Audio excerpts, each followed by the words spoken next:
जय श्री राम। सभी भक्त जनों को जय श्री राम। आप सभी का स्वागत है श्री रामचरितमानस वार्षिक पाठ के 58वें दिन की कथा में। 98 डे। वार्षिक पाठ में हम प्रतिदिन 3 दोहे पढ़ते हैं, जिससे हमारी संपूर्ण रामायण 1 वर्ष से पहले 11 महीने में पूर्ण हो जाती है, जिसमें हम मंगलवार के दिन 6 दोहे पढ़ते हैं। जिन भक्तजनों पे समय की कमी रहती है, वे प्रतिदिन मात्र 3 दोहे पढ़कर 10 से 15 मिनट देकर श्री रामचरितमानस पढ़ सकते हैं और अपना जीवन धन्य बना सकते हैं। प्रभु श्री राम शिव शंकर भोलेनाथ की कृपा दृष्टि पा सकते हैं। तो बोलो जय श्यावर रामचंद्र की जय। श्री रामचरितमानस का पाठ आरंभ करने से पूर्व हम सभी देवी देवताओं का आवाहन करते हैं, उनको प्रणाम करते हैं, गुरुजनों को प्रणाम करते हैं कि वे भी हमारी श्री रामचरितमानस में सम्मिलित हों और हमें अपना आशीर्वाद प्रदान करें। बोलो जय सियावर रामचंद्र की जय। सर्वप्रथम परम पूजनीय शिव शंकर भोलेनाथ को प्रणाम। जय पार्वती माता, जय दुर्गे माता, जिन्होंने सर्वप्रथम श्री राम नाम की रचना की और इस संसार जगत को राम नाम प्रदान किया। सर्वप्रथम के पश्चात सभी गुरुजनों को, सभी देव देवताओं का भी आवाहन है। जय बजरंगबली, जय सरस्वती माता, कि वे हमारे श्री रामचरितमानस में सम्मिलित हों और हमें अपना आशीर्वाद प्रदान करें। बोलो जय श्री रामचंद्र की जय। तो शुरू करते हैं आज की कथा।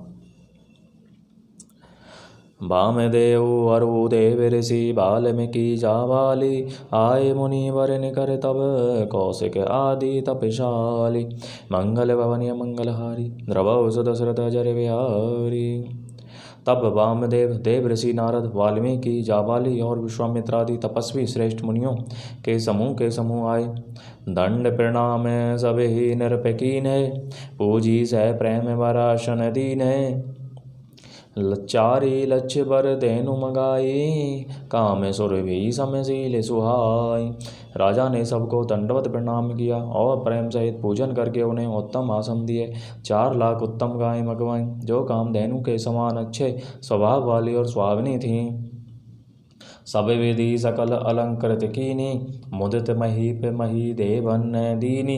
करत बिने बहु विधि ना हो, लहे हूँ आजू जग जीवन लाहो। उन सबको सब प्रकार से गहनों कपड़ों से सजाकर राजा ने प्रसन्न होकर भूदेव ब्राह्मणों को दिया। राजा बहुत सारे तरह से विनती कर रहे हैं कि जगत में मैंने आज ही जीने का लाभ पाया। पाई आशीष मही सुअनंदा, लिए बोली पुनि जाचक वृंदा। कनक वसन मणि है गए सयंदन, दिए बूझी रुचि रवि कुल नंदन। ब्राह्मणों से आशीर्वाद पाकर राजा आनंदित हुए। फिर याचकों के समूहों को बुलवा लिया और सबको उनकी रुचि पूछकर सोना, वस्त्र, मणि, घोड़ा, हाथी और रथ, जिसने जो चाहा सो सूर्यकुल को आनंद करने वाले दशरथ जी ने दिए। चले बढ़त गावत गुण गाथा, जय जय जय दिन कर कुल नाथा। एहि विधि राम बिहाउ छाओ, सकई ने बरनी सहस मुख जाहु। वे सब गुण अनुवाद गाते और सूर्यकुल के स्वामी की जय हो जय हो जय हो कहते हुए चले। इस प्रकार श्री रामचंद्र जी के विवाह का उत्सव हुआ। जिन्हें सहस्त्र मुख हैं, वे शेष जी भी उसका वर्णन नहीं कर सकते। बार बार कौशिक चरण शीशु नाई कह राओ, यह सबो सुको मुनिराज तब कृपा कटाक्ष पसाओ। बार मंगल भवन मंगलहारी द्रवौ दशरथ जर बिहारी। बार बार विश्वामित्र जी के चरणों में सिर नवाकर राजा कहते हैं, हे मुनिराज, यह सब सुख आपके ही कृपा कटाक्ष का प्रसाद है। जनक सनेहु सीलो करतोति, निरपो सब भांति सरा विभूति। दिन उठी विदा अवधपति मांगा, राखे जनिकों सहित अनुराग। राजा दशरथ जी जनक जी के स्नेह, शील, करनी और ऐश्वर्य की सब प्रकार से सराहना करते हैं। प्रतिदिन सवेरे उठकर अयोध्या नरेश विदा मांगते हैं, पर जनक जी उन्हें प्रेम से रख लेते हैं। नित्य नूतन आदरो अधिकाई, दिन प्रति सहस भांति पहुनाई। नित्य नगर आनंद उछाहो, दशरथ कबिन सुहाई निकाहो। आदर नित्य नया बढ़ता जाता है। प्रतिदिन हजारों प्रकार से मेहमानी होती है। नगर में नित्य नया आनंद और उत्साह रहता है। दशरथ जी का जाना किसी को नहीं सुहाता। बहुत दिवस बीते एही भांति, जनु सने रजो बंधे बराती।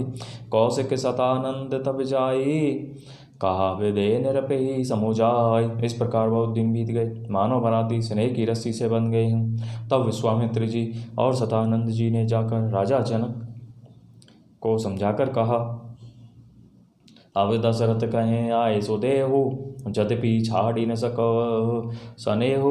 भले ही नाथ कही सचिव बुलाए, कही जय जीव शीस तिन्हें न आए। यद्यपि आप स्नेह वश उन्हें नहीं छोड़ सकते, तो भी अब दशरथ जी को आज्ञा दीजिए। हे नाथ, बहुत अच्छा कहकर जनक जी ने मंत्रियों को बुलवाया।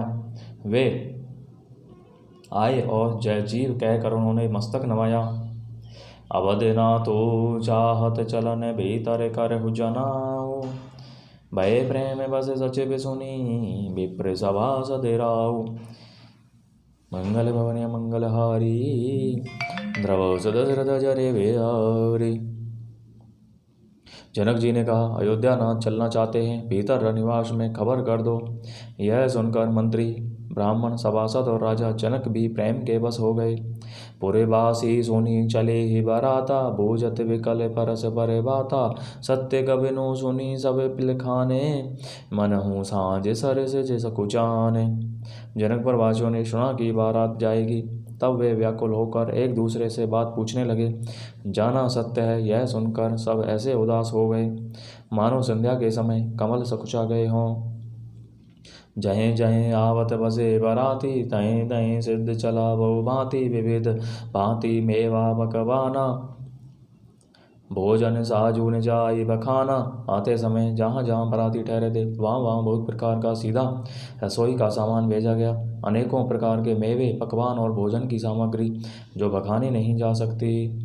भरी भरी बसें अपार कहारा, पठई जनक अनेक सुसारा। तुरगिला के रथ सहस पचीसा, सकल सवारे नक अरूसीसा।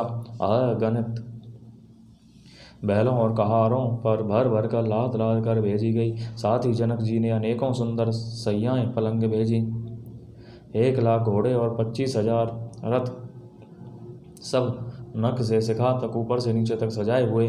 मत सहस दस सिंधूर साजे, जिन आई देखी दिसी कुंजर लाजे।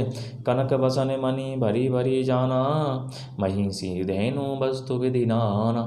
10,000 सजे हुए मतवाले हाथी, जिन्हें देखकर दिशाओं के हाथी भी लजा जाते हैं।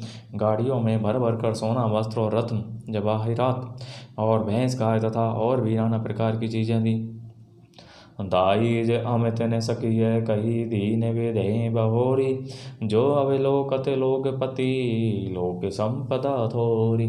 मंगल भवन मंगलहारी, द्रवौ दशरथ जरे बिहारी। इस प्रकार जनक जी ने फिर से अपरिमित दहेज दिया, जो कहा नहीं जा सकता और जिसे देखकर लोकपालों के लोगों की संपदा भी थोड़ी जान पड़ती थी। बोलो जय श्री रामचंद्र की जय। तो इस प्रकार भक्तजनों, आज की कथा का विराम यहीं पर होता है। सभी देवी देवताओं का बहुत बहुत धन्यवाद, जो हमारी श्री रामचरितमानस की कथा में पधारे, हमें अपना आशीर्वाद प्रदान किया। बोलो जय श्री रामचंद्र की जय। जय श्री शंभु भोलेनाथ। जय श्री रामचंद्र की जय।